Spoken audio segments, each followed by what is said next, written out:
Today we've got the top 5 vintage items in my collection.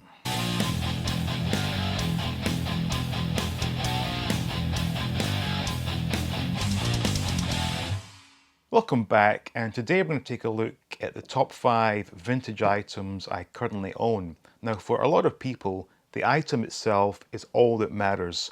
But for me, the backstory to how I came about having these items, or in many cases, how I had them many decades ago, enhance these items and for me, make them all the more special. So without further ado, let's take a look at the top 5 vintage items I currently own. So the vintage AT-AT driver on an Empire Strikes Back 41 back card.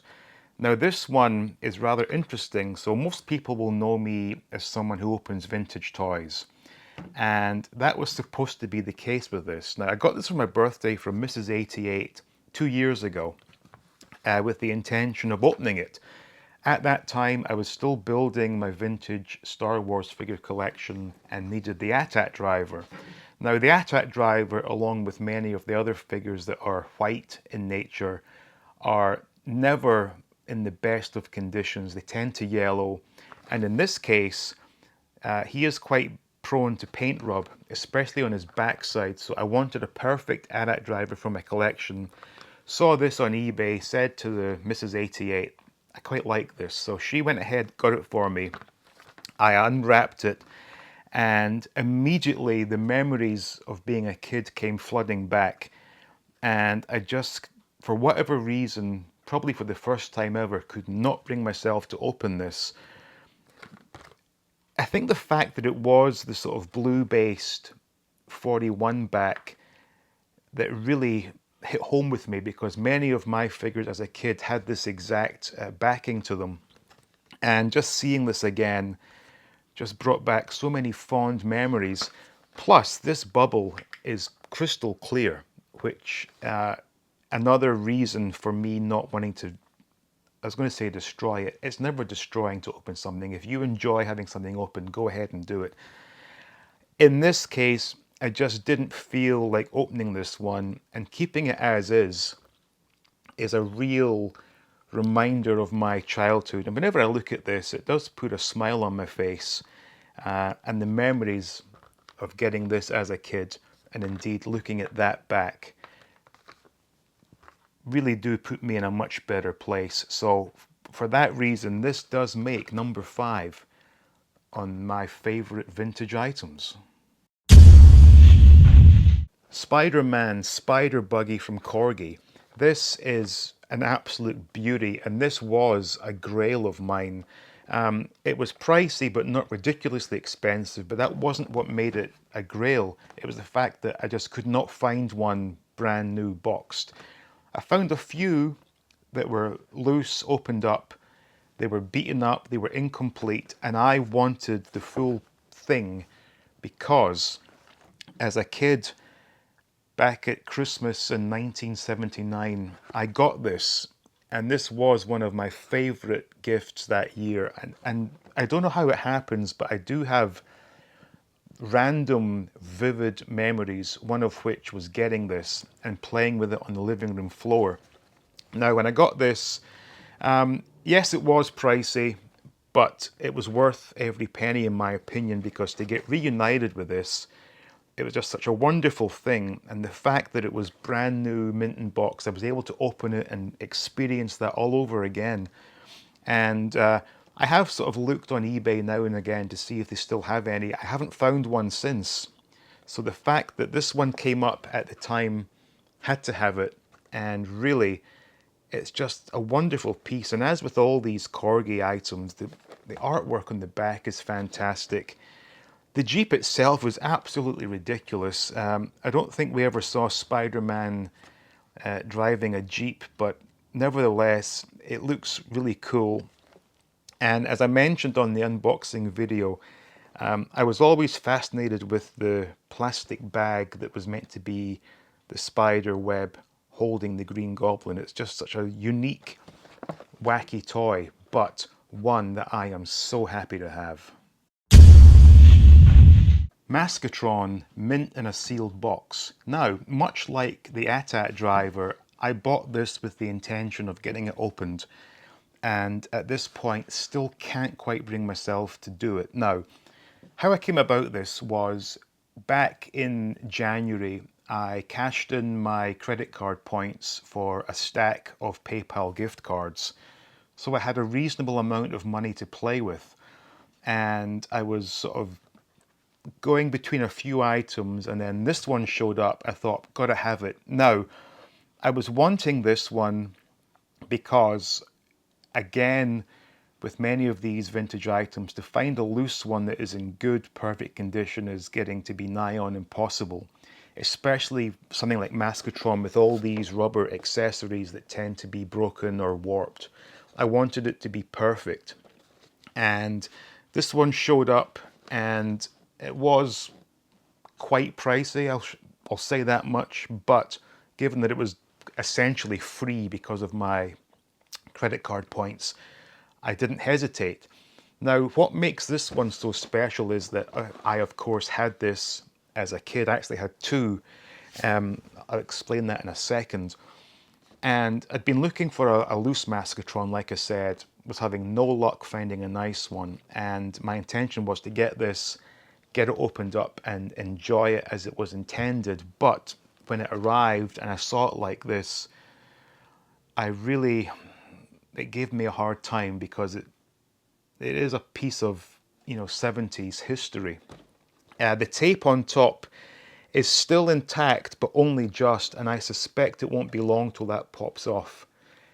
And maybe then I can go ahead and get everything out. Now, as I said, I had this as a kid, I actually had two. So I got this for Christmas, I'm going to guess 79, 80. It was not something I was aware of as a kid, and it was one of these gifts that just showed up. And I absolutely loved having it. And as it happens, shortly after getting this, I received another one. My two half-brothers had this and the $6 Million Man himself. It was the first issue with the engine block.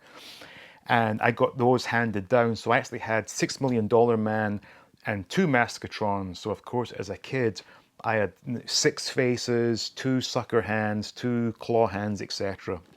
So growing up, I always had a complete, perfect Maskatron, and it was my intention to get another complete, perfect Maskatron. And I do have one now, but I'm not able to play with it just yet. This is one that is definitely tempting me way more than the ATAT driver to get open. So you never know.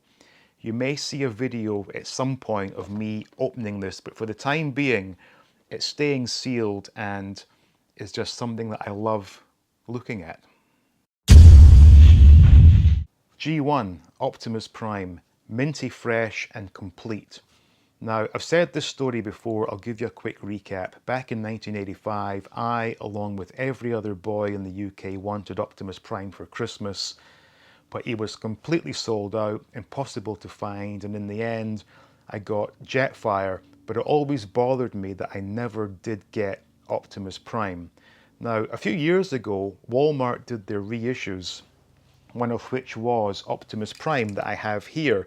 But the problem was they didn't do it with the trailer, and it always felt somewhat incomplete to me.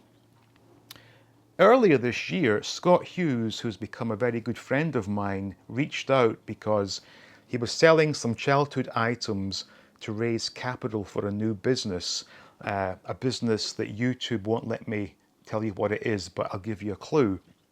And he presented this list of items for sale, and my biggest regret was that I couldn't buy them all because it was a wonderful list.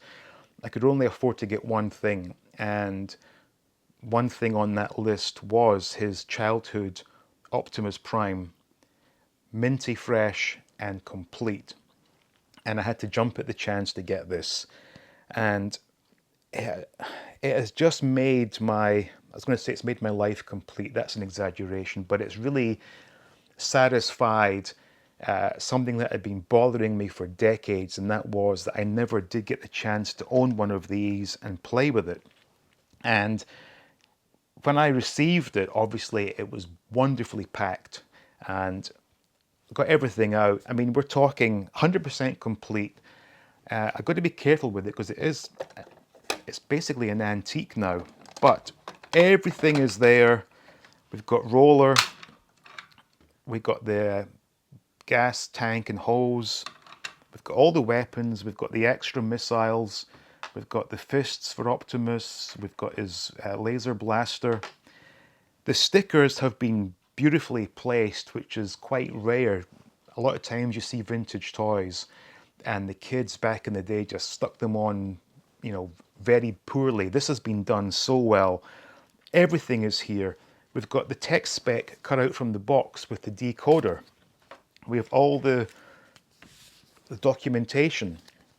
Now, Scott did warn me that it hadn't been transformed for a very, very long time and recommended against transforming Optimus himself. And I took that advice on board and have not even attempted to because I do not want to break this.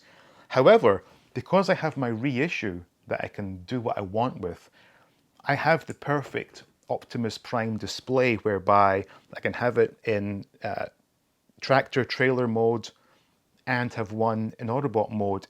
It's just the best of both worlds. But what makes this one extra special is the fact that it came from Scott's childhood, and it's just the condition of this is just mind-blowing how pristine it is. And the fact that I could help him out with his business and he knows that it's gone to a good home, it's a win-win for everyone concerned. And this really is one of the greatest things that I own in my collection. Before we get to the number one spot, leave a comment below. Tell me your favourite items in your collection. I'd love to hear what you have to say. The Evel Knievel Stunt Cycle. This one really was quite mind-blowing. Now, almost exactly a year ago, I got a message from Rick Merrick, who again, another good friend that I've found in the last year or so, reached out and said he had a vintage item for me and asked for my address. He wouldn't tell me what it was, and I didn't tell him that it was about to be my birthday. And 2 days or a day before my actual birthday, the package arrives, and lo and behold, it's been wrapped in gift wrap birthday paper. I'm thinking, how did he know? He didn't know. It was all just a really awesome coincidence. I got that wrapping paper off, and there it was, a brand new, never used Evel Knievel Stunt Cycle. And I was just blown away by this. The reason it was extra special was the fact that I got one of these for my birthday, either 81 or 82. And seeing that, or seeing this box, memories came flooding back of these really good, happy times. Now, in this case, this one is so brand new, unused. It still has the decals that have not been applied. Now, the adhesive has obviously given way over the decades, but we can address that with glue of some sorts. We have the offer of getting some Evel Knievel merchandise. We got a tank top for $2 or a team jersey for $3. Of course, no websites to be found. We have the actual instructions for the stunt cycle. The gyro energizer I've not put together because I think that's going to be a one and done type thing, and I'm saving this for when we move. And once we move, I'm going to get the decals applied, everything set up, and I'll definitely be doing some videos using this. Furthermore, for transportation, I want to keep everything available to fit right back into the box. We even have the catalogue with the various other Evel Knievel items that were available at the time. It was just such an amazing step back in time, and to rekindle those great memories playing with this. I mean, probably one of my most ever played with toys as a kid. I was constantly playing with this, be it indoors, outdoors. By the end of childhood, mine was filthy. Evil's costume was practically brown. The bike was beaten to hell, but I had a great time doing it. And like I said, once we get moved out of here and get set up in a new place, I will get this one put together, stickers on, energizer built up, and I'm going to have another blast playing with this. But this was such an amazing surprise from Rich, and the fact that it was even wrapped in birthday paper was just one of these things where I guess the planets align or something. It was a wonderful experience, and even seeing it now still makes me happy. I mean, just look at the artwork on this thing. It's such a happy time back then. So hopefully I can recreate those memories. So Evil Knievel Stunt Cycle, my #1 vintage item in my collection. So those are my 5 favourite vintage items currently in my collection, and it's really unfair to put them in order. I had to obviously for a 5 through to 1, but they're all wonderful items. In fact, everything I own is wonderful, but those are 5 particular items that have really nice backstories to them. So thank you all for watching. Please like, subscribe, tell your friends, etc., and see you next time.